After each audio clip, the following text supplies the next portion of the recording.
नमस्कार दोस्तों, मैं हूं आपके साथ वैभव राज शुक्ला। और क्या हाल है आपके, कैसे हैं? आई होप अच्छे ही होंगे। आज मैं आपको बताने जा रहा हूं रोशनी घोटाला, जो कि आप थंबनेल टाइटल पढ़ ही चुके होंगे। ये रोशनी घोटाला क्या है? जम्मू कश्मीर में सबसे बड़ा घोटाला इसको हम बोल सकते हैं। क्यों बोल सकते हैं? क्या है ये घोटाला? किस प्रकार सरकारी खजाने को लूटा गया? सरकार के नुमाइंदों ने किस प्रकार इस खजाने को लूटा, ये आज मैं आपको बताने जा रहा हूँ। गौर से सुनिए और समझिए, सरल भाषा में, आसान भाषा में। देखिए, साल 2001 में जब फारूक अब्दुल्ला जम्मू कश्मीर के मुख्यमंत्री थे, तब रोशनी एक्ट पास किया गया था, जिसके तहत जिनके पास निश्चित समय के लिए सरकारी ज़मीन है, यानी लीज पर कोई ज़मीन है, या फिर कोई व्यक्ति सरकारी ज़मीन पर 40 सालों से ज़्यादा रह चुका हो, उस ज़मीन का क्या किया जाए? वो ज़मीन उसी को बेच दी जाए, वो भी मार्केट वैल्यू पर। जो उसके एक्चुअल प्राइस हैं उस ज़मीन के, उस प्राइस पे उसको बेच दिया जाए। ये जो राजस्व इकट्ठा होगा उसका हम इस्तेमाल करेंगे। किसका इस्तेमाल करेंगे, कैसे इस्तेमाल करेंगे? देखिए, ये जो पैसा इकट्ठा हो रहा है उससे सरकार घर घर में बिजली पहुंचाएगी। रोशनी एक्ट समझ गए ना?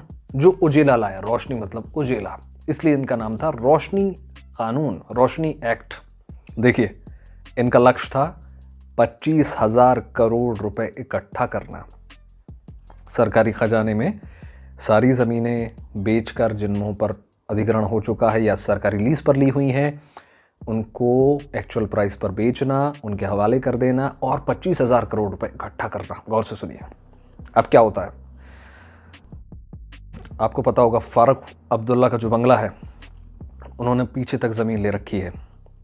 नेशनल कॉन्फ्रेंस, उनकी जो पार्टी है, वो भी विवाद के घेरे में है। क्यों है भाई? जो ज़मीन है वो आपको कैसे मिली, कितनी दिखाई, किस रेट पे मिली, ये सवाल है। समझ रहे हैं आप खेल? यानी महंगी ज़मीनों के सरकारी रेट बहुत कम कर दिए उन्होंने। ज़मीन उसी कम दाम में या तो खुद खरीद ली या फिर अपने साथियों को दिलवा दी। इससे क्या हुआ कि सरकार को बहुत बड़ा घाटा हुआ और इन घोटालेबाजों को बहुत बड़ा फायदा हुआ। रोशनी के नाम पर कानूनी तरह से गैर कानूनी काम किया गया। ऐसा कहा जा सकता है कि ये कानून ही इसलिए बनाया गया था जिससे घोटाला कर सकें, बड़े तसल्ली से, बड़े प्रेम पूर्वक मिल बांट के। देखिए, हाई कोर्ट ने रोशनी एक्ट को असंवैधानिक बताया है और सीबीआई जांच के आदेश दिए हैं। अगर अनुच्छेद 370 और 35 से नहीं हटा होता तो सोचिए हालत क्या होती। आज ये जो सामने आया, ये कभी सामने नहीं आता, पीठ पीछे सब चलता रहता। सरकारी अधिकारी, व्यापारी, कारोबारी, सबके नाम सामने आ रहे हैं, सारे लपेटे में आ रहे हैं। कितना बड़ा घोटाला होगा सोचिए। कोई सरकारी ज़मीन है, उसको किसी भी कौड़ियों के दाम पर किसी को भी बेच देना और सरकार को चूना लगा देना। कितने करोड़ों के वारे न्यारे हुए होंगे, आप कल्पना कीजिए। देखिए, जब साल 2001 में रोशनी एक्ट बना था, तब उसका कट ऑफ डेट क्या रखा गया था? 1990, यानी 1990 से 2001 के बीच में। उसके बाद क्या हुआ? उस प्रस्ताव के बाद, कानून बनने के बाद, ये घोटाला चलने के बाद, जब दूसरी सरकार आई, यानी साल 2005 में, जब मुफ्ती मोहम्मद सईद की सरकार बनी, तब इसको बढ़ाकर 2004 कर दिया गया। यानी 2004 तक ये कानून लागू था। लूटो खाओ, तुम भी खाओ, मैं भी खाऊं। तीसरी बार सरकार बदलती है, यानी गुलाम नबी आज़ाद यानी कांग्रेस की सरकार बनती है और साल 2007 तक इसको एक्सटेंड कर दिया जाता है, चीथने के लिए, नोचने के लिए सरकार के पैसों को, यानी हमारे पैसों को। यानी साल 2007 तक अपने ही फायदे के लिए ये लोग जनता को लूटते रहे। 2013-14 में सीएजी की रिपोर्ट आती है। ये रिपोर्ट खुलासा करती है कि टारगेट रखा गया था 25,000 करोड़ रुपए का लक्ष्य। उसके विपरीत कितना पैसा कमाया इन लोगों ने, सरकारी खजाने में कितना रुपए जमा किया? 76 करोड़ रुपए। सही सुना आपने, 76 करोड़ रुपए। टारगेट क्या था?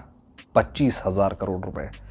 घाटा किसका हुआ? सरकार का, हमारा और आपका, कौड़ियों के दाम पर। इतना बड़ा घोटाला था ये। एक नाम आप बार बार सुन रहे होंगे, गुपकर, गुपकार।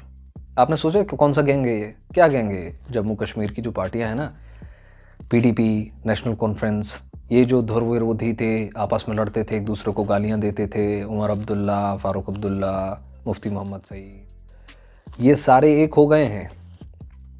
क्यों एक हो गए? इनको घोटाला करने को नहीं मिल रहा है, तो इन्होंने एक अपनी मौजूदगी जताने के लिए एक संगठन बनाया है जो कह रहा है कि 370 को पुनः लागू किया जाए, 35A को पुनः लागू किया जाए, और जो आने वाले चुनाव हैं उसमें ये सब मिलकर चुनाव लड़ेंगे। आपको और हमको तय करना है कि इन पाकिस्तान परस्तों को हमको चुनाव लड़ने देना है या नहीं। ऐसे लोग जो भारत का झंडा उठाने तैयार नहीं है, इनको हमको चुनाव लड़ने देना है या नहीं। मुझे लगता है आपको विषय समझ में आया होगा, वो बहुत ही आसान शब्दों में आपको समझाया है मैंने। बाकी हमारे चैनल को आपने देखा है, वीडियो देखी है, आपके लिए मैं वीडियो बना रहा हूँ लगातार अलग अलग टॉपिक्स पे, आपके कहने पर। कुछ टाइम चैनल से दूर हूँ, कुछ मजबूरियाँ हैं। बाकी जुड़े रहिए हमारे साथ, और सब्सक्राइब ज़रूर कर ही रहे हैं वैसे तो, लेकिन फिर भी बोल देता हूँ। Thank you so much.